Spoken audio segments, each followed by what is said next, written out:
లో 4 different people నా staff కావచ్చు, నా ఫ్రెండ్స్ కావచ్చు, లేకపోతే ఫ్యామిలీ మెంబర్స్ కావచ్చు కాల్ చేశారు.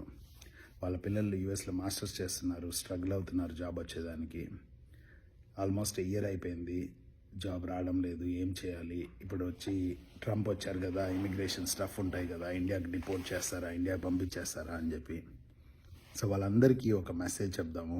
ఆల్ మాస్టర్ స్టూడెంట్స్ ఎవరెవరైతే మాస్టర్స్ అయిపోయి మీ 90-day OPT wait period cross అయ్యి వెయిట్ చేస్తున్నారో మీరందరూ రూల్స్ వైలేట్ చేయొద్దు.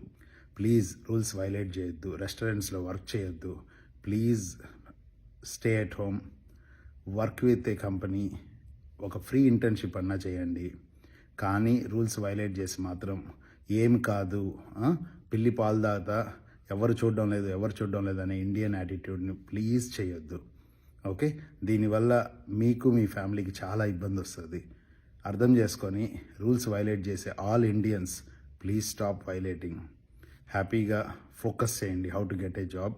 ఓకే, అవ్వకపోతే ఇండియాకి వచ్చి సెర్చ్ చేయండి, మళ్ళీ వెనక్కి రండి, మీ కోటా మీకు ఉంది. మళ్ళీ చెప్తున్నాను, please do not violate rules. Okay, stay safe and play by the rule.